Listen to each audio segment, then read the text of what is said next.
welcome back to another episode of Out of the Blank Podcast. I'm here with two JFK assassination researchers. Gentlemen, we have had discussions privately, publicly, singly. I don't think we've ever had a double podcast. Either of you guys have been on a double podcast with me, but it should be an interesting time. We're here to talk about LBJ's involvement in the JFK assassination. Obviously, if you're researching the assassination, LBJ is a character for a lot of people where they assume that he had some involvement and why there is evidence to support that theory as well, too. But first, I'm going to have Tim introduce himself, and then Barry, you can go next.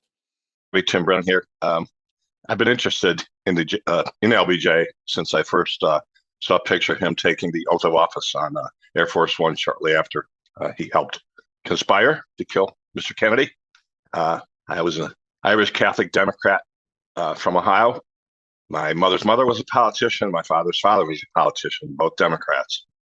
So after they sent us home from school, all they told us was Kennedy had been shot, not that he had been killed. I didn't know who LBJ was. I wouldn't have known the man if he tripped over me. But I got home. My mom's in front of the TV like most of the world, watching everything. Sometime later, I saw a photograph of him taking the oath of office with Jackie next to him in her blood-spattered suit. And I said to my mother, I don't trust that man. And she said, her jaw hit the floor, Democrat. She says, honey, why not? And I said, because he looks evil. And that's the foundation for my study of JFK from 11-year-old boy forward. I met my co-author, Gary Fannin, in 1994. He had already been doing a lot of research on the murder of JFK. And at the time, when I put forth the proposition that LBJ was involved, his jaw almost hit the floor. He couldn't believe it. And as time went on, and we both then continued, I then became an ardent researcher. So 30 years ago, into the assassination, we both now, and I think 98% of all researchers into the assassination would arrive at the same conclusion. That LBJ was intimately involved in the assassination. And things have sprung forward from there. Gary and I now have written books on RFK, JFK Jr., et cetera, et cetera.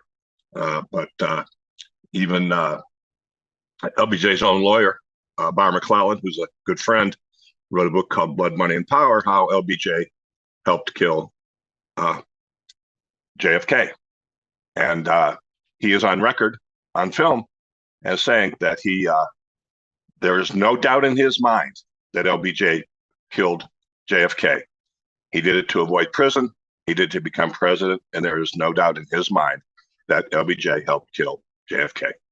So my name's Barry Jones, and I've been a high school history teacher for the last 26 years. And I got into this racket in college, actually, when I was preparing a presentation for Watergate. And I was taking a class on the Watergate scandal. In fact, the entire class was devoted to the Watergate scandal. And the professor couldn't answer the simple question, why? And it bothered me. And he basically speculated, but he didn't have any firm answers as to why Nixon would do something so reckless. And I started that following year, my teaching career, and some of my students started asking me that same question when I started teaching Watergate.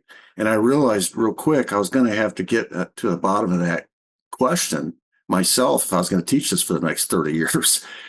And so I started researching it. And everything led me back to the JFK assassination, just everything. And as I started putting together, I really didn't get into it to study the JFK assassination.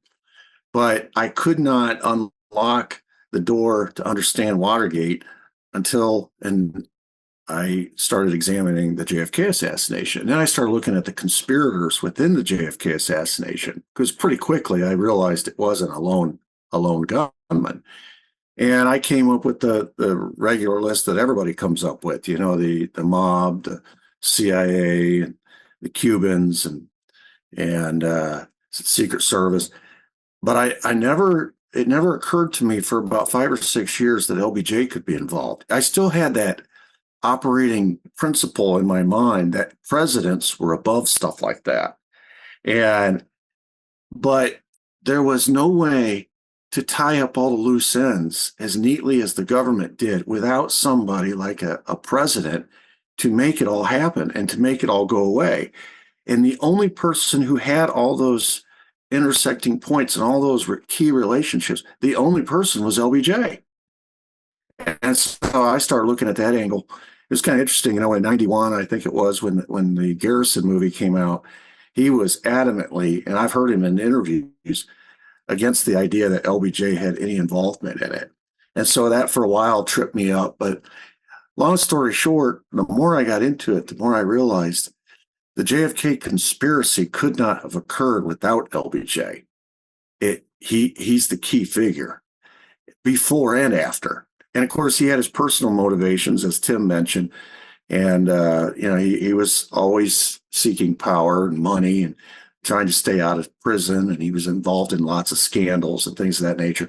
But there were a lot of other folks that used LBJ, and I mean, they used him to achieve their objectives as well.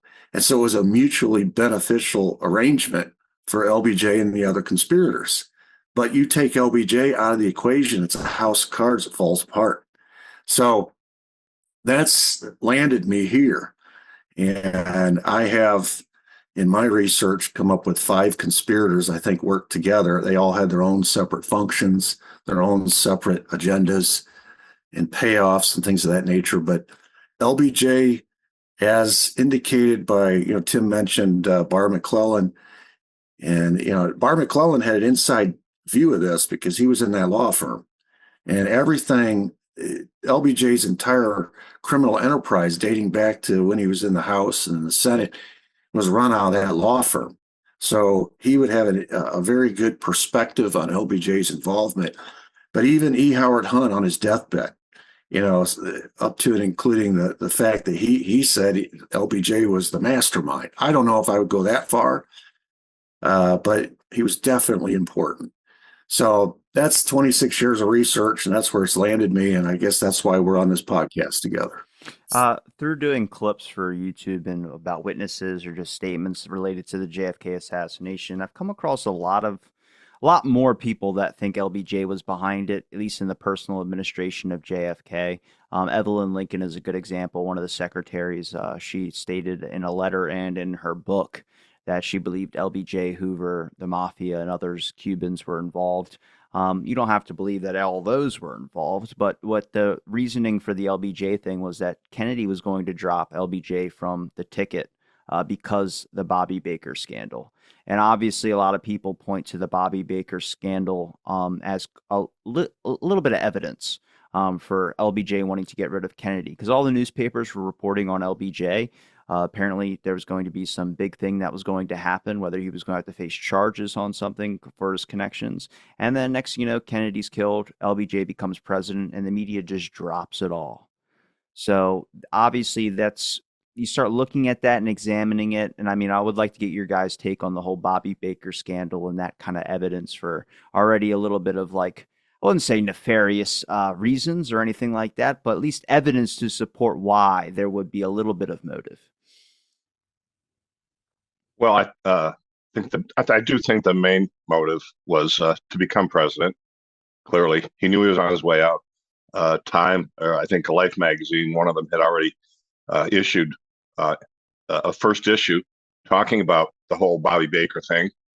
There was a second issue scheduled for publication that never made it once LBJ became president, amazingly enough. And to stay out of prison. He was very clearly going to prison. He very clearly was not going to be on the ticket in '64. Now, I don't think he's the guy that, quote unquote, came up with the idea. There were so many people that wanted Kennedy dead.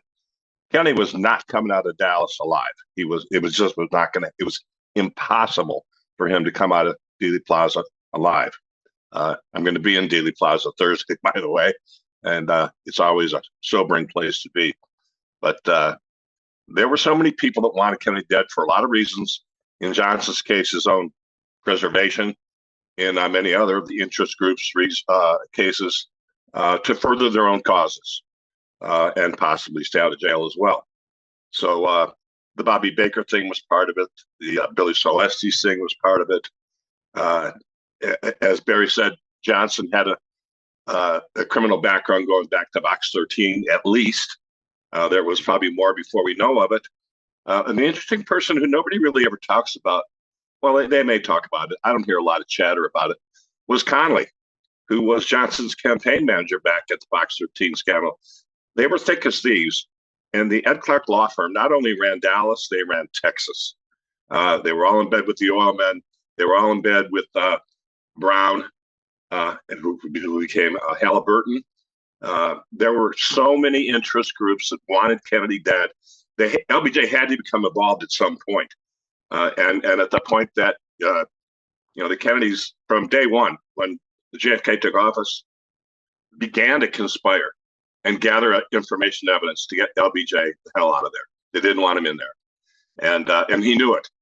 And he was PO'd.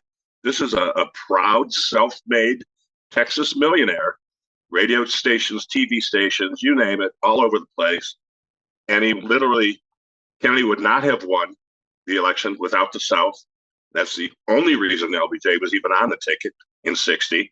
And you take a guy like that, and then you rub his face in it, and good things aren't going to happen. Yeah, I was thinking about that Bobby Baker situation, and timing is everything. On the day JFK was killed, the Senate was holding a hearing and testimony was being taken regarding the Bobby Baker scandal. And as Tim mentioned, there was a news article already in the pipeline to be scheduled to go out that following week that got canceled. The hearings in the Senate got canceled. Everything just went away as soon as LBJ became president.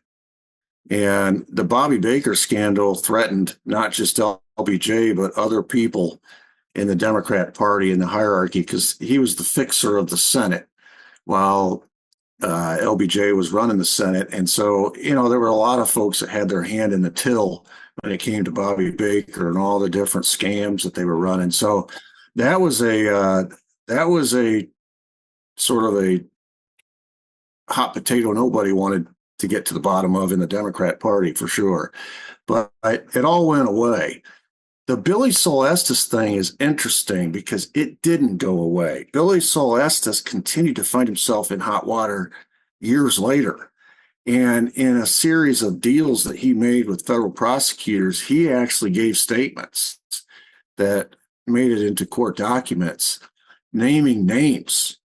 There's the famous Billy Celestes letter that he wrote through his attorney to the court about the criminal enterprise LBJ was involved in, up to and including 7 assassinations or 7 murders. And he named the names of the people that had been murdered by LBJ's criminal conspiracy. And of course, he was talking about LBJ's hitman, Mac Wallace, and how in his involvement in that. But Mac Wallace existed because of LBJ and the Ed Clark law firm. So if Mac Wallace killed Josepha Johnson, LBJ's sister, that was on the orders of LBJ. So I actually find Billy Celestes a little bit more interesting than Bobby Baker, because the Bobby Baker stuff kind of quietly went away when JFK or LBJ became president. But the Billy Celestes thing had legs. And as I said, he's the guy that corroborated so much of what Barr McClellan said about the Suite 8F law firm, the group that includes, as Tim mentioned, John Connolly, but Sid Richardson and all these lawyers and oil people that acted in concert with LBJ running the state. And then when LBJ got elevated to president, they ran the country, essentially, and feathered their own nests and got rid of people who became problems. And they used Mac Wallace to do their dirty work. So, you talk about Barr McClellan and having that inside perspective and all the information he gave. It was buttressed by the fact that Billy Celestes corroborated it.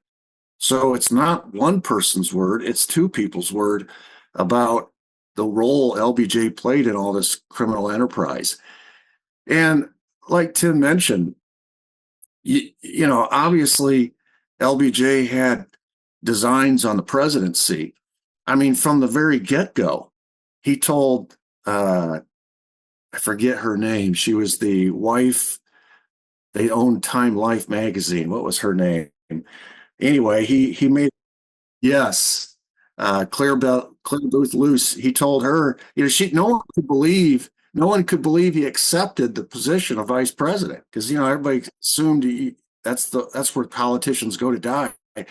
He said, you know, I like my odds. He says one out of every four, I think he said, one out of every five presidents has died in office, and I like my odds.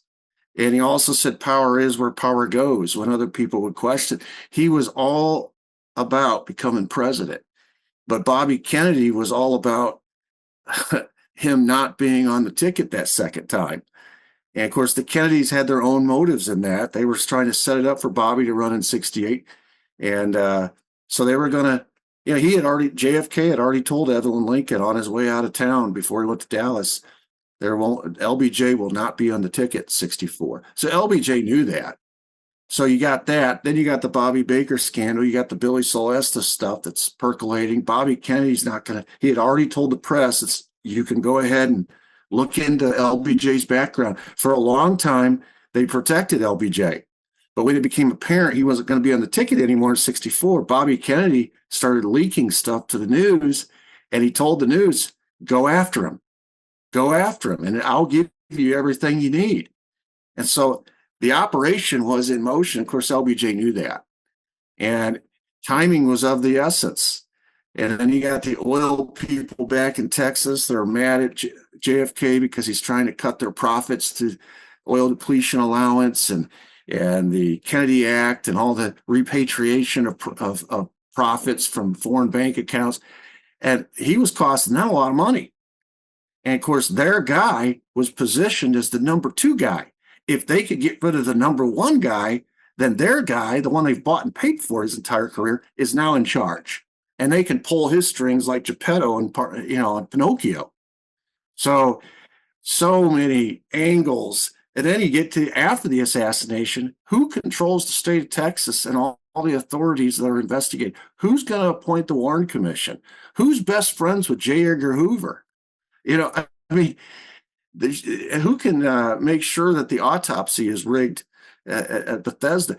There's only one person that has all of those intersecting points and those relationships, and it's LBJ. I want to kind of address each point here because you mentioned a lot, but let's start off with kind of like the foreground for LBJ going into being vice president and then becoming president. Obviously, I mean, I have a really good example, but there's a clip from an oral history with James H. Dorman. You've probably heard of the Dorman film. It's one of the films of the assassination taken by his mother, Elise Dorman. He mentioned something in his oral history interview, and at the time he said, this might sound conspiratorial, but I guarantee you later on it's not going to sound so conspiratorial. But when he's talking about big oilmen and a giant orchestrated plot of like trying to get rid of somebody because of business interests, you really have to kind of address that because it's pretty dominant when you're looking at LBJ and how he even got into office in the first place. I mean, there's a lot of reasons a lot of people bring up to why LBJ was even on the ticket. Whether it was Kennedy tossing it out, thinking that he wasn't going to accept it, or it was from all the oilmen that were able to work the way. I mean, I like to think it was a lot of oilman connections that ended up trying to push Johnson to go for presidency or go for the vice presidency. But we all know from Johnson's personality that Johnson was not going to be second in anything. I don't think he thought Kennedy was going to live to a second term. But there's a couple interviews from people like H.L. Hunt, Clint Murchison, and others that have alluded to either, yeah, we supported Johnson going to be president, mostly because at the time he had more conservative views and it seemed to fit our whole establishment, our way of thinking when it came to our business interests. I mean, H.L. Hunt on his own network said that. So you have a lot of things that are kind of working that are a background to LBJ. Like his personality has to be kind of hammered out before people can understand why he would have particular involvement. And when we say involvement, I don't mean him being up in the sixth floor or being up anywhere near that. I'm talking about why there was motive to get a plan in works to have someone take the shot. I mean, we'll get to Mac Wallace, obviously, because Mac Wallace is a clear example of someone that's a little bit suspicious when we're talking about his fingerprint being up on the sixth floor. But for you guys, what's a good, clear example of Johnson's personality for you and based on anybody that might have given a statement? Because it seems like anyone that has met Lyndon Johnson would say he's a brash individual, to say the least. So I'm wondering what your guys' example. You can mention the relationship with J. Edgar Hoover if you like, but obviously Johnson had a knowing of politics, and he had connections with some big influential individuals. We talked about Barry in previous episodes of JFK having connections through his family's money with his father, and certain elections being rigged. But when it came to LBJ having influence into politics, obviously there's not without influence from some outside force into any political thing, in my belief. But when you really look at what LBJ was able to do with the whole support of the South, I mean, that's a good reason for why JFK would even want him on the ticket. I mean, there's many, like I said, there's many roadways here. Yeah. Well, I just want to, Barry, I'm sure you've heard the quote, but Richard Nixon was one of the people who was at the Murchison party early that afternoon. Sometime later, later in time, I don't know exactly when he made the statement, but he said, Johnson and I both wanted to become president. I just wasn't willing to kill for it, He which is a told that very to Roger. He said that to Roger Stone when Rogers he was they were having drinks together, and Roger Stone, I've heard him tell the story, and he said Nixon was notoriously closed-mouthed, would not say anything or reveal anything, but if you got a martini in him, he'd loosen up a little bit. And so Roger Stone was writing a book about LBJ. And of course, he was an aide to Nixon, so they were very tight. And they were late night in conversation. After about two or three martinis, he finally popped the question. And he asked Nixon, he said, "So, Mr. President, who killed JFK?" And he said Nixon took a drink. He looked at him and he thought he was going to get the old stiff arm like he always got. And Nixon looked at him. He said, "Well, Roger, we both wanted to be president. Difference was I wasn't willing to kill for it." right. Yeah. Yeah. Very interesting. There's a story, if you want to talk about the Robbie, the essence of the LBJ, the man. Uh, it's uncorroborated, but it's out there. So I don't think it's a complete piece of fiction. But the setting is the White House right after the assassination. Obviously, Jackie still is in residency. Johnson's there, and he's down in the Rose Garden, which Jackie planted. And supposedly, he looks up, he sees Jackie looking out a window at him, and proceeded to pull it out and urinate on her roses in full view, knowing she could see it. Now, I don't know if that's true, but I can absolutely swallow that hook because that, to me, is the kind of man he was. Well, didn't he And piss on a Secret Service guy's pant leg or something like that? And he was like, "That's my prerogative" or something like that. yep. And there's a famous sense again. It's in the rhetoric or the vernacular, or whatever, the wind. But he was famous for, in the middle of a crowd of people, whether it was reporters, fellow politicians, didn't matter, pulling it out and going, "That's why I'm the president." You know. That's he compared his dick to Vietnam. CNN did an article on that, and I think they had a nickname for him. They called him Bull Balls or something like that because, and he really hated that nickname apparently. But he would pull it out on Air Force One and stuff, which makes you just really wonder what the hell. Like I get there's like a professional side of people, but then there's the private side where you're like, that's just. There's a lot about LBJ we could say personality wise that makes him kind of like, okay, this guy's just as dirty. He's just not the presidential view he always got, I guess. Yeah, I think the man was just evil. That's the best word I could use to describe LBJ. And in fact, not to announce anything, but Gary and I, our next book is going to be on LBJ, and the subtitle of that book is going to be "The Texas Antichrist." Because we both believe that's how evil the man was. He would do anything to get power. He would do anything to control power. He would do anything to keep power. Thoroughly evil, kill anybody, including his own sister. Nobody would get in the way. And you go back. There was a great book called "In Search of Excellence" by Tom Peters, and he said, anytime you see something significant happening, and you get to the core of it, there's a monomaniac on a mission. And that aptly describes LBJ. He was going to become president come hell or high water. And it didn't matter who was in his way. Nothing was in his way. No obstacle too big to overcome. Yeah, it's interesting. When I think of LBJ, I think of three stories in particular. The first one is regarding that 48 Senate election. Tim alluded to it, the stolen election. And three of the four people that were closest to that scandal that helped put him over the top and get him his first Senate seat all ended up dead by very suspicious circumstances. All ruled suicides initially. But these are people that helped LBJ, but when they became a problem because of what they knew, we learned later from Billy Celestis, he got rid of them. So there's a little bit of a sociopath element to LBJ. And then the second story is when in 56, when Joe Kennedy wanted LBJ to run for president against Eisenhower, and he was going to put his son JFK on the ticket as the VP.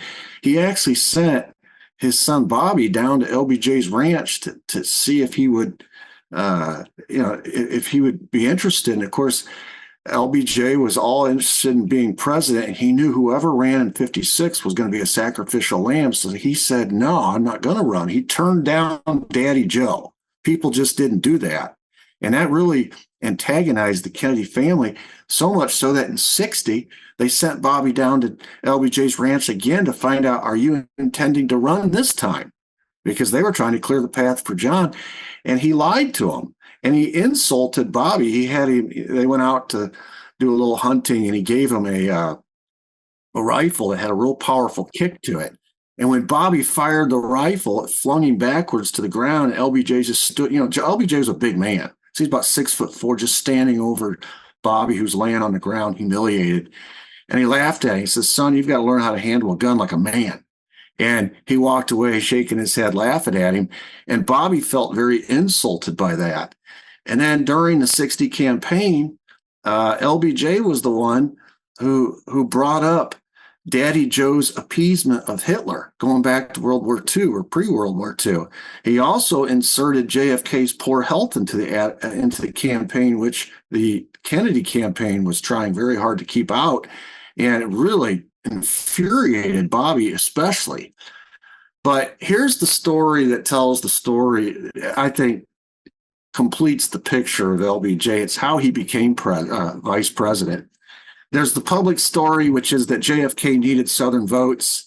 That's the palatable version that everybody hears. But I believe the second story, I believe it was him and J. Edgar Hoover conspiring. And J. Edgar Hoover had compromise, blackmail information on JFK and all his various women, some of whom were pretty compromising in terms of their relation to organized crime or Soviet intelligence. So he and LBJ took those pictures to JFK. JFK had already asked Senator Stuart Symington to be his VP. He had already committed to somebody. But after J. Edgar Hoover and LBJ got done with him with the blackmail, JFK told Speaker of the House Sam Rayburn, quote, "I must do something that I have never done before. I made a serious deal, and now I have to go back on it. I have no choice." So I think you take a look at those stories and you see he's going to get power come hell or high water, like Tim said, even if it means he has to kill three of the people that helped him get his first Senate seat. He blackmail the guy who's the nominee for your party so that he'll make you the VP selection. And along the way, he's going to say no to people that might prove to be helpful to him in the future if he thinks it's not working in his best interest. He said no to Joe. He didn't just say no to Joe. He insulted Joe about the appeasement of Hitler. He insulted the Kennedy family when he brought up Kennedy's health. He played dirty. And that's indicative of somebody who wants something so bad. There's no boundaries. There's no boundaries. I mean, you say, we'll talk about Mac Wallace. That is indicative of no boundaries when you're willing to kill people. I mean, we all understand politics is dirty. We all expect people to play out a color outside the lines when it comes to politics. But murder for hire, you have your own hitman who doesn't just murder your political opponents, but your own sister who becomes politically inconvenient. The man had no boundaries. He was on a mission to be president, and there was nothing or nobody was going to stand in his way. There's one thing I always like to think about is that I had someone tell me that LBJ was the only person that could have got rid of J. Edgar Hoover. And obviously, if people know about J. Edgar Hoover, even if they're less informed on LBJ's kind of personality or just some background politics with LBJ or who he was as a person, a lot of people know who J. Edgar Hoover is and know how evil we know him to be now. But what's LBJ's quote? "I rather have J. Edgar Hoover inside my tent pissing out than outside my tent pissing in." And obviously, there became this, what would be this deadly friendship where they were kind of locked in this embrace of both had dirt on the other. So it was much more mutually beneficial for them to be friends rather than enemies, which kind of sucks because I was like, damn, I'd love to see someone go toe to toe with J. Edgar Hoover and take him out. That would be a conflict. Like the William F. Buckley interview where he tells the one guy, "I'll sock you and you'll stay plastered," or some weird 50 shit. But with J. Edgar Hoover and LBJ, they were neighbors for a long time. They went to each other's cookouts and stuff like that. They had a good relationship and things like that. Well, what happens when we talk about? I think Hoover was involved, obviously, whether you believe it was CIA or not. I just believe Hoover, in somehow, in some aspect, was involved. I think even the Warren Commission documentation or the HSCA documentation states that J. Edgar Hoover considered himself an adversary of the Warren Commission. Which is not what you want when you're trying to conduct an investigation, the director of the FBI to be a fucking roadblock. But with J. Edgar Hoover, LBJ, and obviously we can get into some of the Mac Wallace stuff. What's your guys' best example when it starts really kind of going into LBJ and the orchestration of the plot behind the assassination for JFK? Do you guys just look at Mac Wallace, or do you guys have another example? Well, I mean, the best example I can think of is what he said to Madeline Brown the night before the assassination, after all the boys emerged from a closed room. And he said to Madeline, "After tomorrow, those blankety blank Kennedys will never bother me again. That isn't a threat. That's a promise." If that's your example, could you explain the Murchison party just for anyone that doesn't know? Yeah, so there was a kind of an all-day party at the house of Clint Murchison, one of the big Texas oil guys, one who, as Barry alluded to earlier, one whose income was being egregiously threatened by Kennedy's warning he was going to get rid of the oil depletion allowance. And so notable people at that party included Richard Nixon, Gerald Ford, Hoover. Some people thought the party was for Hoover, actually. The head of the World Bank, the head of the CIA. I'm probably forgetting a few, but it was a list of the luminaries whose existences, whose livelihoods, and whose freedom were all going to be threatened if Kennedy continued to serve another term in 1964. Everybody at that party had something to lose, and it was a nest of thieves. And Hoover was in the thick of it. As you alluded to, the relationship between Hoover and LBJ, I call it a deadly embrace. Okay, they were both locked in; they couldn't get out. They both had so much dirt on each other. They had to, quote unquote, be friends. I would love to have heard some of the things they said about each other in the background that have never been reported, more than anything else.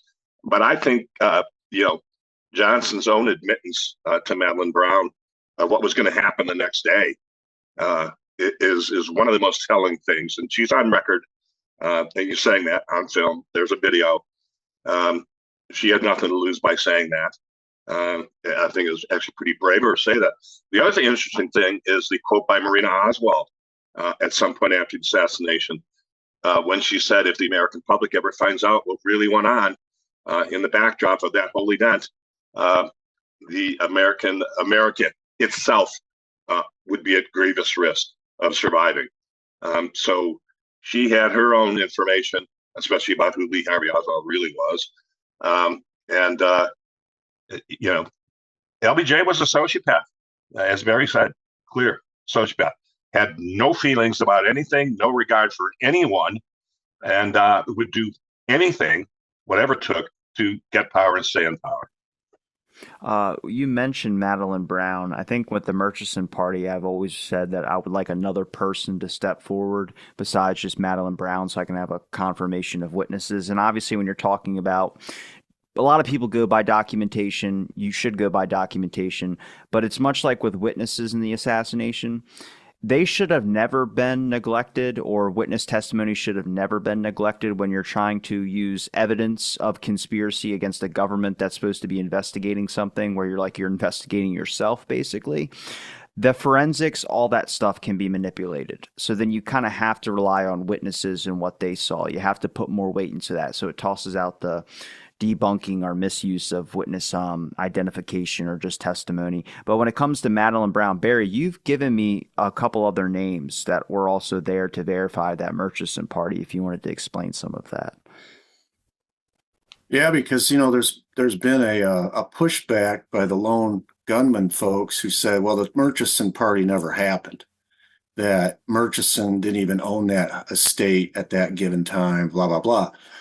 And in the film series, The Men Who Killed Kennedy, which I don't know if either one of you've seen that, but Nigel Turner found a witness. Her name was Mae Newman, and she was actually a domestic worker. She for the Murchison estate, for the family. She was a seamstress, but on special occasions like parties, it was all hands on deck, and so she would be there helping out with the party. And she tells the story, and it's the only place I've ever been able to find her story because she went silent. she didn't want to be involved in this. But Nigel Turner got her on record on camera saying, I was there and I was in the back kitchen with a bunch of others, and somebody came into the kitchen and asked for a volunteer to go to the airport and pick up Bulldog. We didn't know who Bulldog was, but they were to go to the airport and pick up Bulldog, who was the guy that everybody was waiting for at the party. And this kind of goes to Tim's point. And so one of her coworkers volunteered thinking he was going to get a big tip. So he drove the limo to the airport. He picked up Bulldog. When he came back into the kitchen, they asked him, well, who's Bulldog? And he says, it's J. Edgar Hoover, the director of the FBI. And they asked him if he got a tip. And he said, no, he didn't give me any tip. And so Mae Newman is corroboration that the party happened because she was working it. And who would make up a story about Bulldog and picking him up at the airport, et cetera, et cetera? It also corroborates Madeline Brown's position that there was a party, and that the people that Madeline Brown said were at the party, Mae Newman corroborated. So you don't hear a lot about Mae Newman. As I said, she went silent, but it corroborates the fact that this party took place. And I think one person that you forgot to mention, and I'm sure you know, Nixon was at the party too.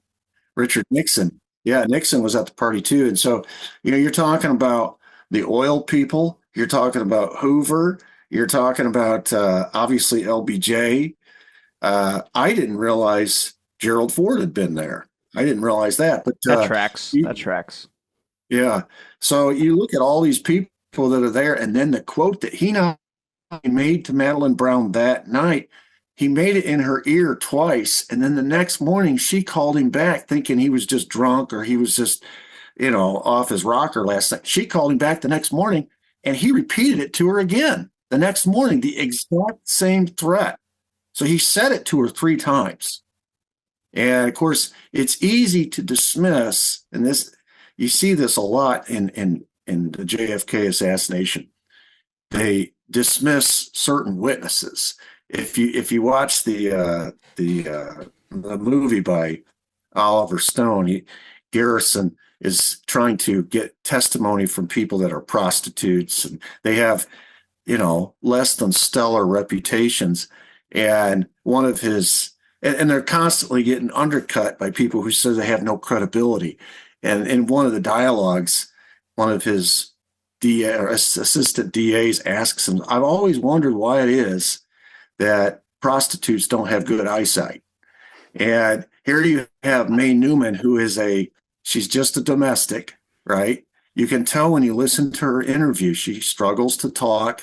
She's not looking for attention. This isn't her 15 minutes of fame. And then you have Madeline Brown, who literally was a mistress. Okay. And these are two of the very important witnesses that are easily dismissed because they're women of, some people might say, ill repute. No, it's called Women of the Night. Well, Mae Newman wasn't, but Madeline was certainly. And because they didn't have, the breeding, they didn't go to the right schools, they didn't have the right last name or what social connections or whatever. Ivy League. It's easy to dismiss them.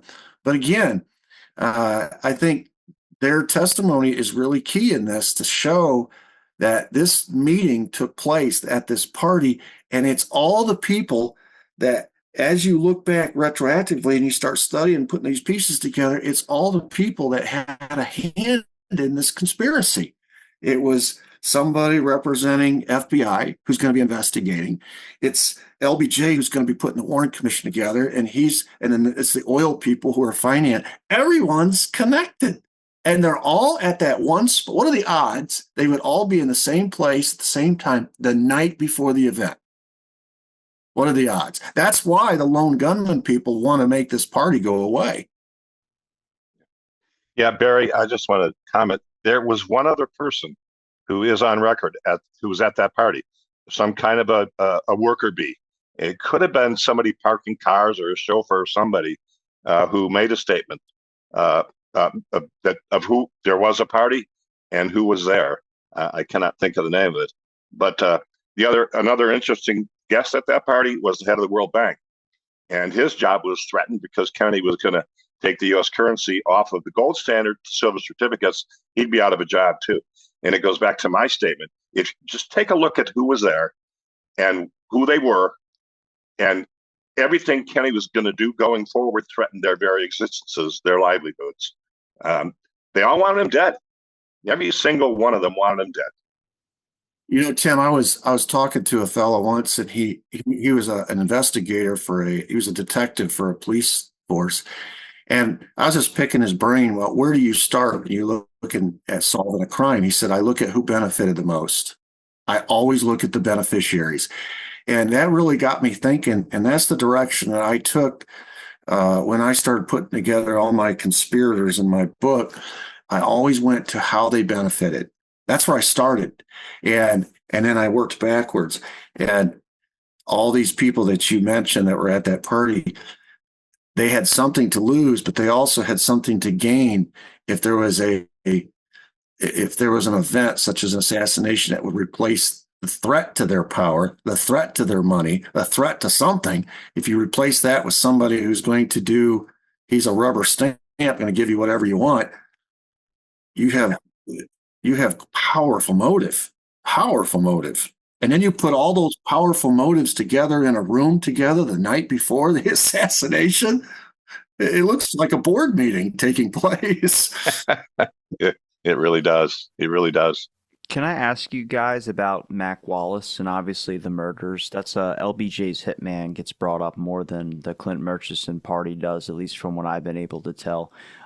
Because Mac Wallace, I mean, I think he's one of the only people to be convicted on murder charges and then be released like the next day or something like that. It was a very short time that he was even sentenced. I think even the jury said that it was a misuse of trial or misuse of power or something like that because of the fact that all those jury members convicted him, identified him as like this is the guy, but then the judge, I think, just relinquished his sentence. Yeah, Robbie, that was another tour de farce that happened due to LBJ's influence. When Mac Wallace went to trial, having killed Doug Kinzer, who was having an affair with Josepha Johnson, as well as who's the other one?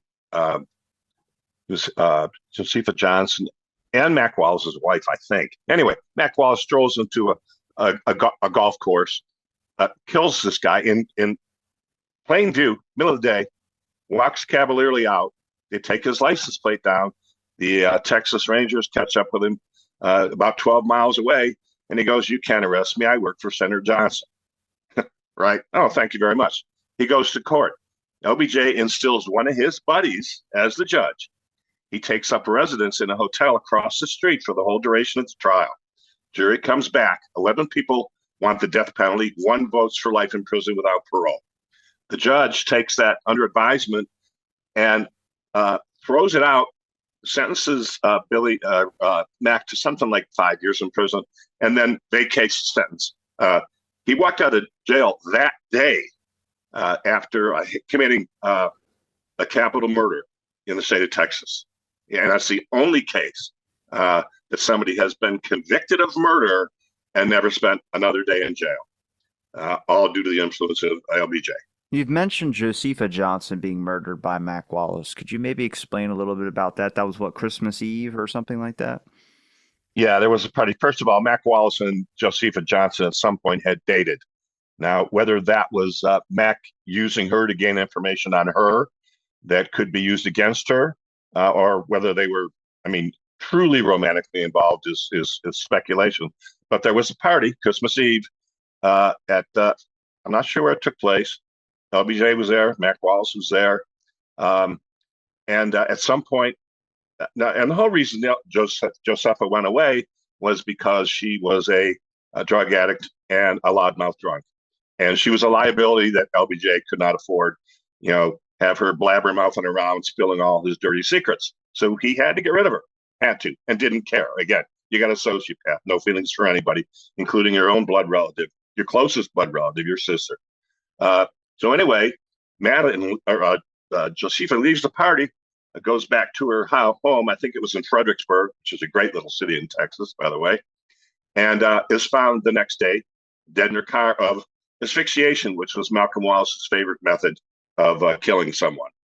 And immediately, LBJ, without any investigation, has her body embalmed, which is going to get rid of any any evidence whatsoever, including carbon monoxide poisoning, and the whole thing went away. It's easy to assume that Mac Wallace was still at least had a friendly relationship with Josepha, and may have in fact even had a key to her house. Who knows? And at some point after she left the party, the belief is that he found his way over to her home in Fredericksburg and killed her via asphyxiation. Yeah, and you mentioned that how he got off with that judge suspending his sentence. It got even better than that. Here he is, a convicted felon, convicted for murder once, so he's going to have a hard time getting a job.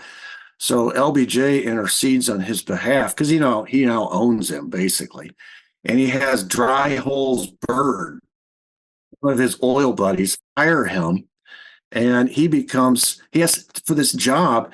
He needs a top secret security clearance. This is a convicted felon now working for Dry Holes Bird for a company called Temco. And it's a defense contractor in Dallas. And he needs a top secret security clearance. This is months after being convicted of murder one. And, the Texas Ranger who had been pursuing this case and just watched this guy walk, his name was Clint Peoples, and he later asked about how in the world does this guy, first of all, get off, and then secondly, fall ass backwards into this better job and get a top secret security clearance. And he was told that it was the vice president, of course, this is years later, who had pulled strings for him. So, that's just a little bit more about coloring in the picture about Mac Wallace and how he not only got off, but he was actually provided for. And then from that point forward, since LBJ owned him, he was now on the hook to do whatever job LBJ needed him to do. And the first big case that we hear about is the Henry Marshall case, and this goes back to Billy Celestis and all that. This guy, Henry Marshall, was found shot 5 times by his own rifle, and it's a bolt-action rifle, and it was lying on the ground next to him, and they ruled it a suicide. And there's even a famous picture of the sheriff in front of the judge, holding the rifle, trying to demonstrate to him how this guy could have shot himself 5 times. They ruled it a suicide. Now later it got reopened, but for the LBJ not only controlled the people like Mac Wallace and the judges, but he also controlled the authorities that ruled on whether or not, like medical examiners. He had that kind of power, and they would rule these deaths suicides when it was clearly not a suicide. And that's how, for so many years, LBJ escaped any kind of scrutiny. That's always the suspicious thing for me with Henry Marshall was that they did change his death certificate to say what is it, potential or potential murder, or potential homicide, because of obviously that there was They something. changed it to the Judge Farmer changed it to quote death by gunshots. That was initial death by gunshot self-inflicted, and then eventually over time, and some of that had to do with Billy Celestis and the testimony he gave. They had to change it to a possible homicide. Yeah. Which makes it interesting because if it was a homicide, those are probably two of the still open murders uh, in Dallas County. If although Marshall may not have been Dallas County, but County's murder is still an open homicide uh, in Dallas, Texas. Still on record as an open homicide. So we kind of gave a bit of a background now, but let's talk about the direct involvement when it came to the Kennedy assassination. What do you believe LBJ was behind when it came to either orchestrating or manipulating certain things? Obviously, some issues with Parkland have been addressed. I think in separate conversations we've addressed those. But if you guys want to give an example of where you would see a clear indication that it would be LBJ's hand behind some of the involvement. Warren Commission, for instance. A lot of those members were reluctant to serve on the Warren Commission. We have an oral history interview with, I think it's Richard Russell, where LBJ said he already announced that Russell was going to be serving on the commission. Russell denied wanting to serve on the commission. He says, I don't care, you're goddamn going to serve. That is on videotape or audio tape, so it's not like that can just be fabricated or said as hearsay. We have that recording. But what do you guys believe is a clear evidence or a clear point you would address to anyone that would be new and looking into the LBJ theory? Well, one thing I would say is if you look at the list of quote unquote witnesses to assassination, whether they were in person on Dealey Plaza at that day or they were in the know about things that had happened, and the number of those people who had underwent mysterious deaths, shall we say, the number is something like 167 people. And someone calculated the odds of that happening, and it was in the trillions. That speaks to somebody in the background continuing to wipe away any evidence of someone who might come forward with some damning information that would reflect poorly on the Johnson administration and or anyone else who may have been involved with that. I will say amazing. With those statistics, be careful because where that comes from is Penn Jones, but it was mostly used for the marketing for Executive Action. If you remember that movie, the HSCA investigated that. Now, the issue with the HSCA's investigation of that, the person that was in charge of it was Jacqueline Hess, and there's only 15 pages, and they literally said at the ending of the report that there's no evidence to support that there was anything with suspicious deaths in the involvement, but they also said they couldn't replicate or be able to even understand how to experiment or test those statistics of the probability of the number of people that die. But I think we all know that for me, there's not 156. For me, there's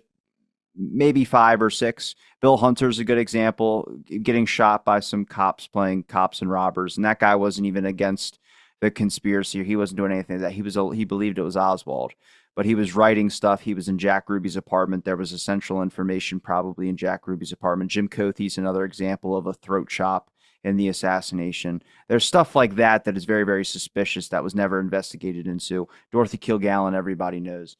But the mysterious deaths thing, I don't think that was examined enough or given the proper time that it should have been. But I've seen that statistic tossed out. I just don't put a lot of weight into that because it's only been said by Penn Jones, and then it was in marketing for a movie, so it's like, Yeah, one of the Well, other people. actually, Robbie, go ahead. Yeah, I was going to say one of the other people on that list was Roger Craig, who uh, supposedly died by a shotgun, self-inflicted shotgun wound. He didn't own a shotgun. Thank you very much. Uh, and there are also a number of deaths in and around the Well, assassination no, it was where no self-inflicted. autopsy was ever done. It was self-inflicted with a rifle. I've had Steve Cameron. I've had Steve Cameron on here. He got shot with a shotgun as an attempted thing. I think it was the second time he was almost killed. First time was with a rifle bullet. Second time was with a shotgun. Third time was he killed himself with his rifle, and the way that he had to be pointing his rifle would be holding it up like this, which didn't make sense because he owned a Magnum that was sitting on his dresser that he could have easily just shot himself that way. Dark, but Yeah, true.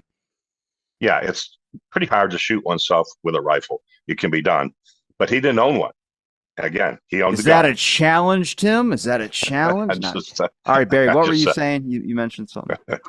Well, I was just going to augment Tim's point. I mean, I think this whole case is shrouded with mysterious deaths, starting with Lee Harvey Oswald 2 days after the event, and Jack Ruby, and Eladio Del Val, and you know the uh, the fella in New Orleans. I forget his name. The sure, crap. What's his name? The witness that Jim Garrison was counting on.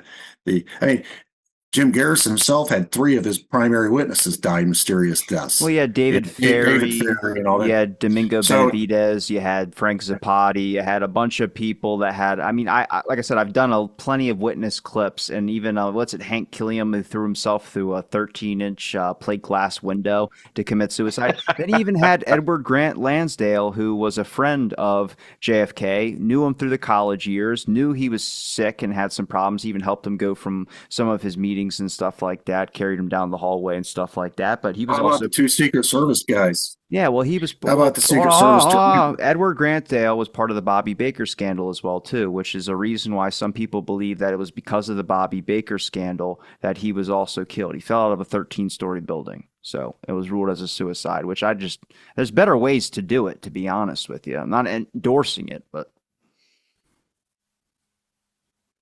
Well, Robbie, I was going to expound on your point a little bit about LBJ's involvement. I think it goes back before the assassination itself. I mean, the fact that JFK even came to Texas, it was the work of LBJ and John Connolly that convinced his best friend, who convinced JFK and his campaign he needed to come to Texas, and not just San Antonio and Houston, which were easy, but he needs to come to Dallas. And then it was Connolly acting at the behest of LBJ, who convinced the Secret Service that they should go to the Trade Mart to give the speech instead of the Women's Museum. The Women's Museum is where JFK's team wanted to go because it was defendable. It had about one or two entrances. You could drive the limo right into the building. There were no catwalks. You get the Trade Mart. There's catwalks, second floor, third floor catwalks where a sniper could take up a position. There's entrances and exits everywhere you look.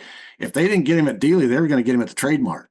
This is all at the behest of LBJ and John Connolly, who argued back and forth with the Secret Service and the campaign to get them to do this. And of course, LBJ has a relationship with the mayor of Dallas, who changed the route of the motorcade the night before.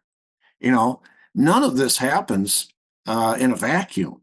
It's all being handled by people that, again, have relationships with LBJ. Then if you want to look at what happened, he has this relationship with Rowley, the head of the Secret Service, and you look at all of the mistakes that the Secret Service made during the motorcade and the lead up to the event itself.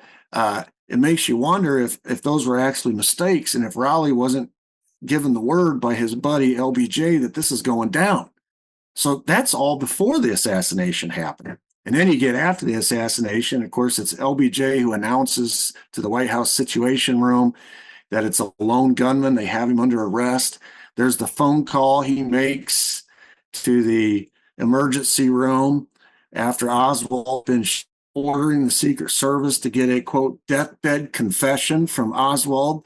That smacks of, if they could even manufacture a confession, if he says anything, if he comes to while he's on the bed, they're going to run and make it public that this guy confessed before he died. problem was the doctors were in the room, so they couldn't make up a confession. But it was LBJ's word on the phone that they get a deathbed confession from Lee Harvey Oswald. Then he puts the Warren Commission together. Look who he puts on it. Gerald Ford, who's the conduit of all things information back to the FBI. He puts Alan Dulles on it, who many people think the CIA was involved, sort of the overarching conspirator in all of the JFK assassination goings on. And you put him on, and basically he's going to run it. Warren is just a figurehead. And you just go on and on. And then you start looking at all the payoffs that go to the oil people. The Kennedy Act gets canceled. The oil depletion allowance stays where it is. The military and the CIA, which wanted the Vietnam War, got National Security Action Memo 273, 2 days after the burial of JFK, which green lights the Vietnam War. The war on the mob by Bob Kennedy stops. It goes away. The peace efforts, the back channel peace efforts with Fidel Castro stops. The back channel peace efforts with Nikita Khrushchev stops. I mean, it's only possible when there's a man in the White House who can make all those things happen. So I think his hand was involved from the planning of it, getting JFK to go to Texas, corrupting the motorcade, corrupting the investigation afterwards, and then change of policy in 5 or 6 pretty important different ways afterwards. LBJ's fingerprints are all over this thing. And then, of course, his assassin has his fingerprint on a box in the 6th floor of the Texas School Book Depository, and it's not a 10-point match. It's not a 12-point match. It's a 34-point match, which means he was there. Yeah, and the FBI magically lost the fingerprint after it was sent to them and said it was not a match. Beautiful. Yeah, typical FBI. Yep. One thing I think people don't look at as the assassination took place were a couple things. Admiral Berkeley normally would have been situated in the front seat between 2 Secret Service agents. And the first thing we know something's going awry is Kennedy clutching his throat. Okay. Now that bullet came from his front and his left. Okay. Which immediately is a conspiracy. Okay. And they were picking shards of glass out of Kennedy's head, during the time he spent at Parkland Hospital, picking pieces of glass out of his head, his hair. Now that glass didn't come from a bullet, and I'm pretty sure he didn't have it as part of his hairdressing. But when he seen clutching his throat, he had been hit in the throat from the front and the left. And nobody looks, and the Secret Service immediately at Parkland Hospital, they're cleaning up the limousine. They're getting rid of evidence, and the vehicle disappears, only to be resurfaced several months later, completely pristine, all evidence gone. That doesn't happen. Again, as Barry and I've said repeatedly throughout this, without LBJ's involvement, it just does not happen. Well, LBJ was the one that ordered Kennedy's clothes to be sent away and to the cleaners or something like that, which is an issue because if you were going to tell if this was an entry wound, you would be able to tell from the tie that Kennedy was wearing, the bullet striations and the markings on it, much like we can tell with the clothing of JFK that a bullet wound had entered back here, not the back of his neck like Gerald Ford would eventually lead people to believe. Right. Where it hit him in the throat, Robbie, was above the shirt, the neckline. It didn't go through fabric. And the other, I think, interesting thing is that everybody had announced there were 3 bullets, only 3 bullets. And meanwhile, Connolly's in the hospital with the 4th bullet still in his thigh. And that's an interesting, fact as well. I mean, more than 3 bullets, more than one assassin, everything so much controlled by, and Barry's so right. It's a Venn diagram that intersects at many, many, many points, but at the dead center of it is LBJ. I don't know how you could discount. I really don't know how you could discount the idea that LBJ was intimately involved. Again, I don't think he architected everything that happened. He certainly helped get rid of a lot of evidence afterwards. The other interesting is the after the assassination, the letter from Hoover, I don't know who it was to, but the letter said, we have to make the American public believe that there was only one individual involved, and that it was Lee Harvey Oswald. Yeah, that was Nicholas Katzenbach, the Assistant Attorney General, who wrote, first of all, Hoover wrote a memo internally to the FBI saying that it was the crime was committed by a lone gunman. I mean, if you really want to get technical about it, Hoover, in the phone call to Bobby Kennedy to announce JFK's death to his brother, tells him it was a lone gunman, and he tells him the name. Now, that opens up a whole new field of study because Bobby knew who Lee Harvey Oswald was. And instantly, when he was told the name, he knew, I have three suspects.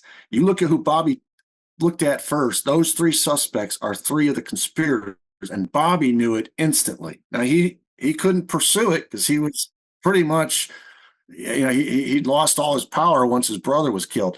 But he had three suspects. If you listen to RFK Jr. talk about what his daddy told him, he still talks about that story in the three suspects. 62 years later. And then so J. Edgar Hoover announces to Bobby it was a lone gunman. Then he authors an internal memo to the FBI. It was a lone gunman. And then the Assistant Attorney General writes a letter that was not supposed to get out. It was leaked. We must show that this guy was the lone gunman. He did not have Confederates that are still at large, and that he would have been convicted if there had been a trial. So that becomes the sale. That's the sales job that we got to make to the American people. And this is 2 days after. There's been no investigation. There's been nothing. Okay, they're still gathering evidence. They don't even know who the witnesses are yet. Nobody even knows about the Zapruder film yet. And they're saying definitively it's a lone gunman. That's because that's the narrative that was always going to be, which is why all the shots had to come from behind, because that's the building where they placed their patsy. That's where he worked. And any other shots from any other place indicates a conspiracy. And so evidence that buttressed the point of a conspiracy got lost. It got changed, altered, destroyed, whatever, up to and including even a rigged autopsy. So there's only one person that can make all that happen. When you talk about that Venn diagram, when you have state, back then an assassination wasn't even a federal crime. It was just a murder. So it was a Texas murder. It was a state crime to be investigated by state authorities. FBI really didn't have jurisdiction to come in and take it over. They do now, but they didn't then. And so to wrestle that investigation away from Texas takes somebody with Texas connections. It took a guy like LBJ and John Connally, who was his best friend, governor of the state.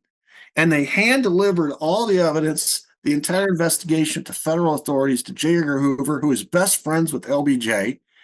It's not a big mystery that a couple weeks after the word went out that J. Edgar Hoover was supposed to be early retired because he was coming up on the age, Washington Post went out and reported it, that J. Edgar Hoover was going to have to retire.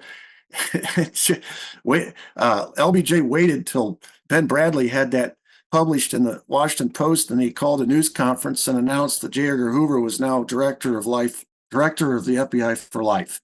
And he told one of his aides, "Go tell Ben Bradley, fuck you."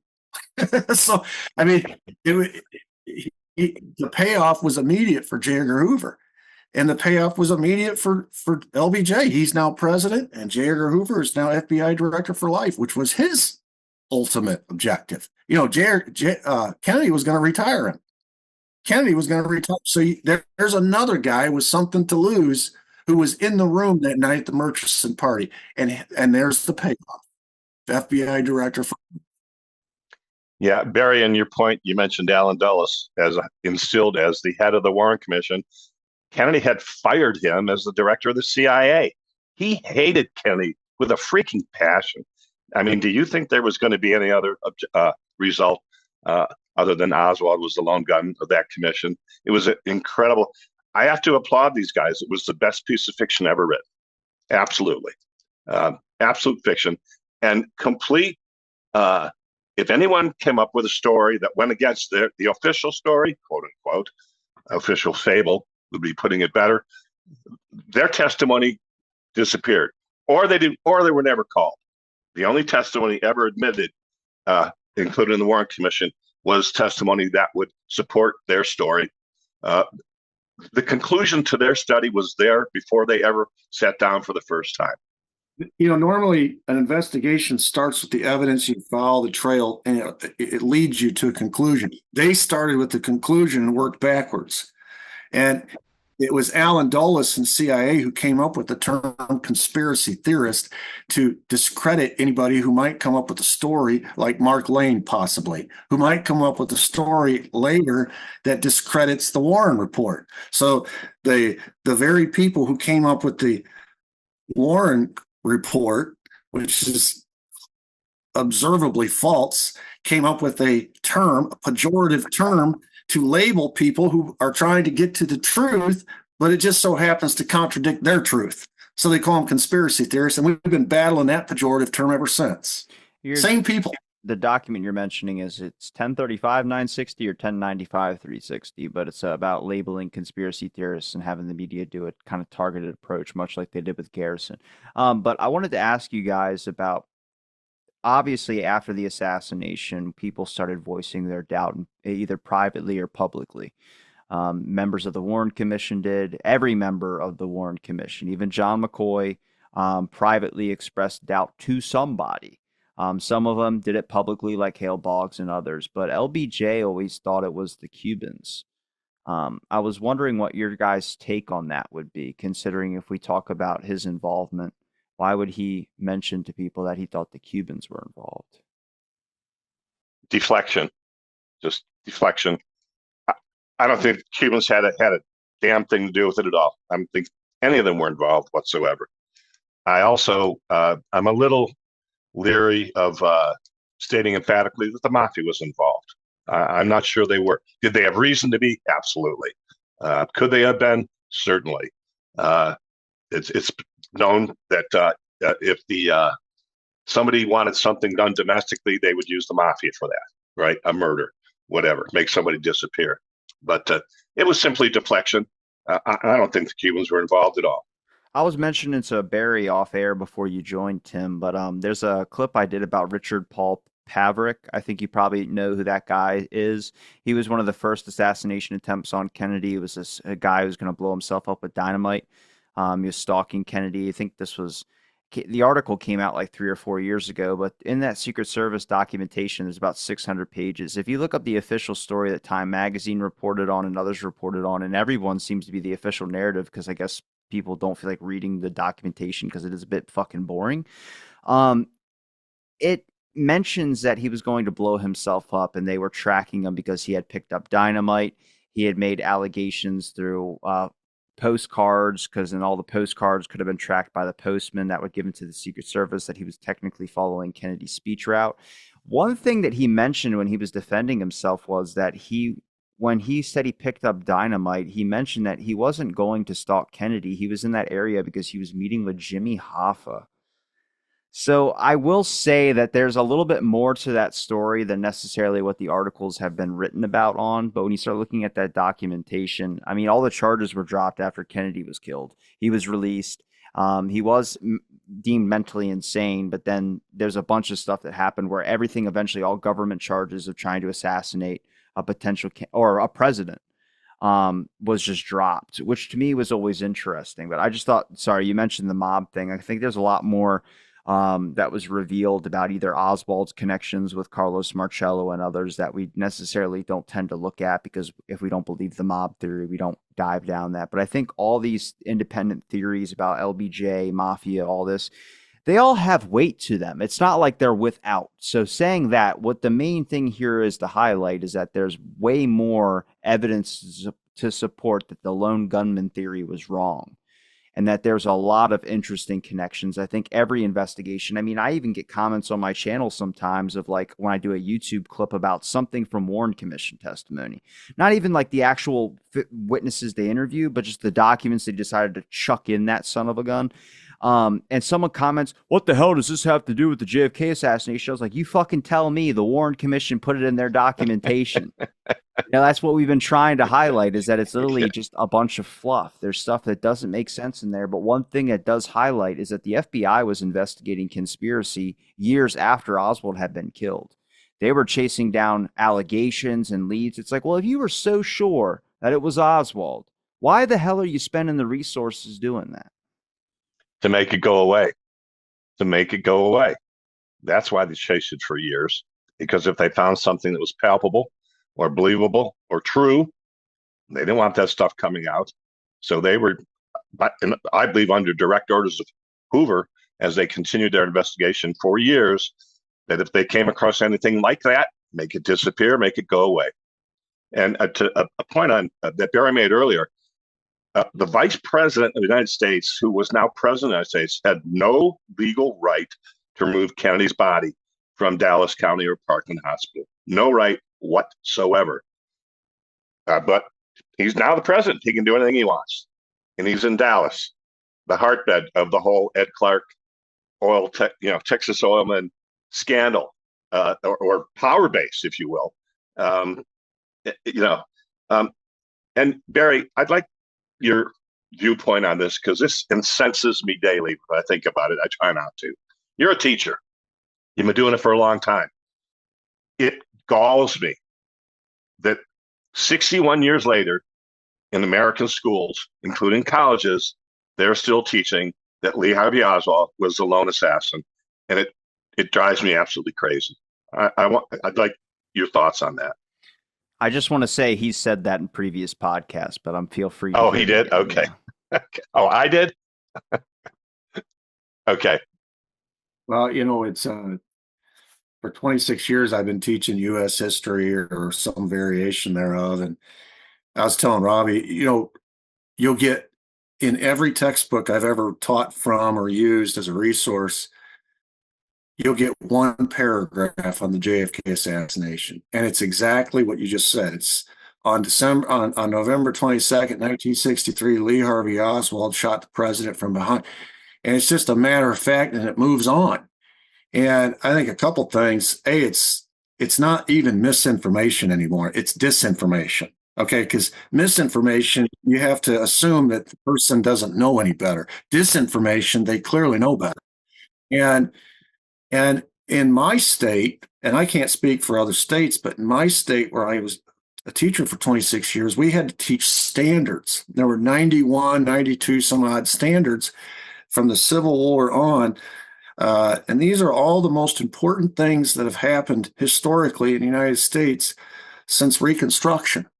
And you know what is not a standard? The JFK assassination. There is nothing in the standards about teaching the JFK assassination. So not only do they get disinformation in the textbooks, according to the standards, which is what they're tested over, there's nothing about the JFK assassination, which I don't believe you can understand the Cold War. I don't believe you can understand presidential politics today. I don't believe you can understand life in America since 1963 if you don't hunker down and learn about the JFK assassination. So yeah, to answer your question, it's been maddeningly frustrating, which is why I would teach it myself. And what I would do is I would wait until we had completed all the standards and taken the state test, which was mid-April. School doesn't get out till mid-May. Well, you're done teaching the standards. You've taken the test. You now have 5 weeks to kill. I used those 5 weeks to teach the JFK assassination. And my administrators let me, because we had already taught all the standards and we had already taken the test. But that was just me. I don't know how many other teachers do that. And consequently, we've raised in 62 years how many generations are ignorant at best or misinformed or disinformed at worst about what happened on that day. So, that's the power of censorship. That's the power of propaganda. That's the power of disinformation and misinformation. That's the power of all that, because that's what kids, which become the next generation of leaders and voters, that's what they learn. And that's why so many people are ignorant of so much. But I will say this, and this is a little bit of a positive note. This is a silver lining. I think people are naturally suckers for the truth. I think there's something inside of us that's hardwired to be able to detect bullshit when we hear it. And as time has gone on, even my students they're basically a blank slate. They don't know anything. They don't know who Lee Harvey Oswald is anymore. They don't even recognize the name. We're so far removed. But once you start getting into it, their bullshit fact meter just starts beeping like crazy. And they're like, wait a second, hold up. All I have to do is show them the single bullet theory. I put, just like Jim Garrison did in his trial, I put two people in a car in the front of the classroom, and I put somebody up in the Texas School Book Depository, and we start tracing all these bullets, and they're like, wait a second, there's no way. And I mean, in Tennessee, where I teach, a lot of my students hunt. They know how bullets work. They know how guns work. And they're like, especially the boys, they're like, there's no way. And so I think on a positive note, enough people and enough information has come out in 62 years to show how dubious the government narrative is. And the real unfortunate thing about this is people now don't trust what they're told by the government because of this story and many others like it, where the government has been demonstrably proven to be lying to us. And over a multitude of issues. And so then the conclusion falls apart. And when the conclusion falls apart, people naturally ask the question, what are they lying about now? If they've been lying about all this other stuff, what are they lying to me about? That's the real unfortunate casualty or the consequence of all of this is people don't believe the government. They don't believe institutions anymore. In fact, the default response by about half the country is if the government opens his mouth and says something, they're probably lying to us. I always liked Bill Hicks' joke where he talked about going to the 6th Floor Museum. And he's like, you just go up there and look out that window and no fucking way, man. You can't even see the road.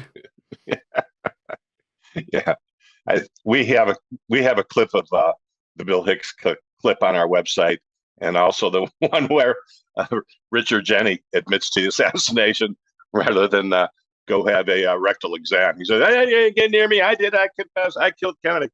It's hysterical, but the best way to control history is to remove it. To Barry's point, which they've tried their best to do, and in fact have, right? If those standards are actually, if they don't have to teach it now, that's even worse than teaching it. And Rob, I've told you this before, Robbie. One of the reasons that Gary and I try to get out in front of as many people as we can at any kind of a speaking engagement, a book signing, whatever, is to light the fire in third generation researchers, fourth generation researchers. Bob Groden's first generation. Gary and I consider ourselves second generation researchers, and Barry, you might consider yourself to be a second generation researcher. But people like Robbie and people like him need to take up the torch, and we try to light the fire in quote unquote people younger than us to understand that we've been lied to for 61 years. We've been disinformed for 61 years, and we need to make those responsible. That most of them are dead and gone, but we need the truth to come out, because in the absence of truth, you have chaos. Well, I think it's part of popular culture now. I think it's widely accepted that Kennedy was obviously there's conspiracy stuff going on there. It's just about getting people to act on it. I mean, besides Bill Hicks, you got Joe Rogan mentioning a joke where you can take a person with Down syndrome and explain to them the JFK assassination. Even they will call bullshit on that. Like, yeah, lone assassin killed JFK from a sixth floor building. And then 2 days later, he's killed by a strip club owner named Jack Ruby. And then the kid with Down syndrome goes, I don't know, that sounds like bullshit. It's like, yeah, everyone is aware. It's very kind of, it doesn't take much to just stare at it and be like, there's something more going on here. I think it was that moment where Jack Ruby killed Oswald. If that wouldn't have happened and he would have just had like a heart attack or died in his sleep, we might not have had as many people as we do today that believe in there's a conspiracy. But it's just the official story. There's so many holes in it, and they haven't really bothered covering those holes. They're just kind of like, don't look there, and then just pushing you away. But one thing I want to add on to the end of this episode, and I would be remiss if I didn't talk about it or we didn't address it, would be the Air Force One with LBJ being sworn in. Obviously, you become president as soon as the sitting president is dead. If you are vice president, you are immediately president. But he wanted that to take the official oath and make sure that happened. He had a coordinator where a judge would, before Air Force One even took off, give him the oath of office. But obviously, it's the wink photograph. We see LBJ winking next to Jackie Kennedy, who's still wearing the dress that's covered with her husband's blood, tear on her face in the photograph. I wanted to get your guys' thoughts on that because obviously that sinks it for a lot of people that LBJ was involved. Yeah, the wink is one thing. Jackie Kennedy did not need to be there. LBJ insisted she be there. And when someone suggested that she change her clothes, she said, I want them to see what they've done. And got Thornberry right behind Johnson. You got two Secret Service agents guarding anyone going to the back of the plane. Jesse Curry's there already too. There's already chicanery going on back there. Okay, with the head wound being administered to make it look like it was came from the front rather than the back. That whole thing, and the wink is certainly very, very telling. I think in our book, underneath that picture, we have, why is everybody smiling except Jack? And you look at the pictures, and they're either smirking or smiling. Lady Bird herself has got a knowable smirk on her face, and it's sickening. It's sickening. Yeah, I think it's important for two reasons. Like Tim is mentioning, who was in that photograph. One of the people folks don't focus in on much is Cliff Carter, which is one of the attorneys from that Suite 8F. You know, he was the attorney who handled all of the dirty work, the wet work in that relationship when he had Kofer and he had Clark and Bar McClellan was a periphery guy. Cliff Carter was one of the guys. He was a guy that handled the wet work for LBJ. In other words, he was the liaison between LBJ and Malcolm Wallace, the hitman. What is Cliff Carter doing in the rear of that picture, kind of standing there observing the scene like he's orchestrated all this, put it all together, and now he's there to observe his handiwork. He's in that photograph. And then, of course, LBJ turns and winks at, and I forget the name of the guy he winked at. But anyway, the whole photo is staged. I mean, from the judge, it was an LBJ judge that but he called Bobby, the sitting attorney general, says, what do I need to do to take the oath of office? What do I need to do to become president? And Bobby told him, you don't do anything. You are the president. You're the vice president. You are now the president. The president is dead. You already took the oath back when my brother took the oath. You don't need to do this. It was all staged. It was photo op. They made Jackie come up. The people that were there were LBJ's people. And as Tim mentioned, the only person in that entire photo who represented the past, the Kennedy administration, was poor Jackie. Everybody else was on LBJ's team.